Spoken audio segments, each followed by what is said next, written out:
আসসালামু আলাইকুম। পান্ডা বোর্ডের নতুন একটা আপডেট নিয়ে আপনাদের সাথে কথা বলবো। আসলে এই পান্ডা বোর্ড থেকে টাকা দিবে, এটা কি রিয়েল না স্কেম, আমরা এটাই আসলে দেখবো এবং বুঝে শুনে আমরা কাজ করবো এটাতে। আচ্ছা চলুন দেখি। দেখেন আমি হয়তো এখানে কয়েকদিন কাজ করেছি, তার বিপরীতে আমি 26,829টা টোকেন পেয়েছি, যার বিপরীতে আমার ডলার আসছে $134.145। এখানে দেখেন আরো হয়তো আপনাদের আরো অনেক থাকতে পারে, 2-3 লাখ 4-5 লক্ষ থাকতে পারে, তার বিপরীতে আপনাদের হয়তো $1000 এখানে শো করতে পারে। তাদের এক একটা টোকেনের প্রাইস হচ্ছে 0.005 সেন্ট। তারা যে নতুন আপডেটটা নিয়ে এসছে, দেখেন এখানে সিলেক্ট এক্সচেঞ্জে যদি আমি ক্লিক করি, সরি, দেখেন তারা কতগুলো এক্সচেঞ্জের নাম দিয়েছে, যেমন আছে গেটআই, খুব বড় একটা কোম্পানি, বিটবাইট কিংবা বিটগেট, বিট্রু কিংবা এল ব্যাংক, এটা কিন্তু অনেক বড় বড় এক একটা এক্সচেঞ্জার, এটা কিন্তু অনেক বড় এক্সচেঞ্জ। কিন্তু এখানে একটা কথার বিষয় হচ্ছে যে এই পান্ডা বোর্ড নিয়ে কিন্তু এই যে বোর্ডগুলো আছে, এক্সচেঞ্জারগুলো আছে, এক্সচেঞ্জগুলো থেকে কোনো অ্যানাউন্সমেন্ট কিন্তু তারা দেয়নি যে এই পান্ডা বোর্ডটা অমুক সময় লিস্টিং হবে, কিংবা এই পান্ডা বোর্ডের পি মার্কেট প্রাইস হচ্ছে এত, কিংবা বিভিন্ন সময় যে অ্যানাউন্সমেন্ট দেওয়ার কথা, এগুলো কিন্তু তারা দেয়নি, কিংবা তাদের সাথে মিলে যে কাজ করার কথা, এই পান্ডা বোর্ড কিন্তু কোনো ধরনের কমিউনিকেশন কিংবা কোনো ধরনের অ্যানাউন্সমেন্ট এই বোর্ড এই এক্সচেঞ্জগুলো থেকে তারা কিন্তু দেয়নি, কিংবা পান্ডা বোর্ডও তাদের অফিসিয়াল যে চ্যানেল কিংবা তাদের যে টুইটার আছে এগুলোতে কিন্তু অ্যানাউন্সমেন্ট করেনি। কিন্তু একটা জিনিস লক্ষ্য করলে দেখতে পারবেন যে পান্ডা বোর্ডের যে টুইটার যে পেজটা আছে ওটাতে কিন্তু ফলোয়ার কিন্তু অনেক কম।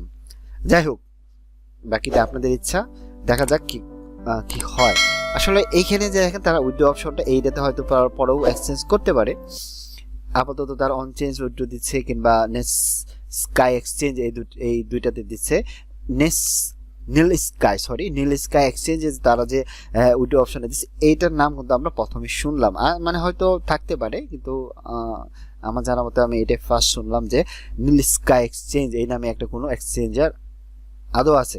আচ্ছা যাই হোক, আপনারা যদি এটাতে অ্যাকাউন্ট করতে চান তাহলে ওই আপনার প্লে স্টোর থেকে এটা অ্যাপস নেম নামিয়ে ওইখানে অ্যাকাউন্ট করে এখানে আপনি ওইখানকার ওয়ালেট অ্যাড্রেসটা এখানে দেবেন। আচ্ছা যাই হোক, আমি ওয়ালেট অ্যাড্রেসটা তারা যেহেতু অনচেন উইড্রো তারা দিতে বলতেছে, আমি দিব ইনশাআল্লাহ। অনচেন উইড্রো মানে যেটা হচ্ছে আপনার যে টন যেটা আছে ওই টন অ্যাড্রেসটা এখানে আপনি দিবেন।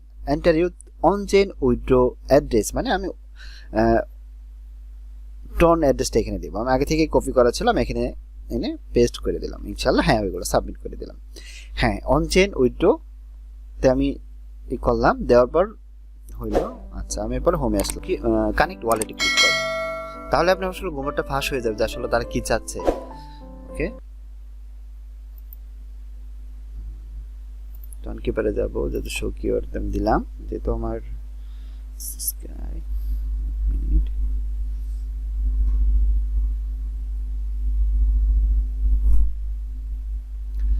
হ্যাঁ দেখেন আমার টন কিপারটা কানেক্ট হয়েছে, আর হওয়ার পরে তারা কি একটা দেখেন মেসেজ দিয়েছে, দেখেন পে টন ফিস, মানে আমাকে কিছু টন ফি তাদেরকে দিতে হবে। দেখেন you must pay the ton fee 0.8 to verify, and this fees required to send your balance to the exchange. আমি যখন 0.8 টন আমি ফি দিব, তখনই আমার এই টোকেনটা আমার এক্সচেঞ্জারে সেন্ড করবে, এরা কিন্তু দিবে না।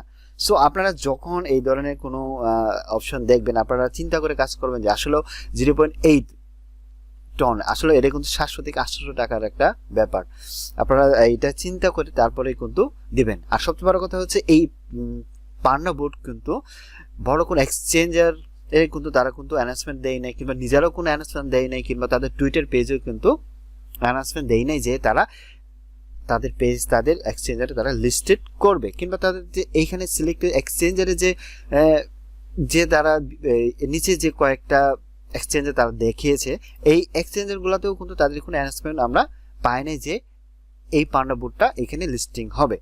সো আসলেও আপনারা যখন এই পান্ডা বোর্ডে আপনার টন কানেক্ট করবেন কিংবা আপনার টাকাটা পে দিবেন, আসলে চিন্তা করবেন আসলে কি আদৌ কি তারা এই টোকেনটা তারা দিবে, কিংবা আপনি এই টাকাটা পে করবে কিনা, সম্পূর্ণটাই আপনার নিজের ইচ্ছা। সো বন্ধুরা, ভিডিওটি ভালো লাগলে শেয়ার করবেন, লাইক করবেন আর সাবস্ক্রাইব করবেন। আর কোনো কথা যদি কোনো ভুল হয়ে থাকে অবশ্যই ক্ষমা চোখে দেখেন। আল্লাহ হাফেজ।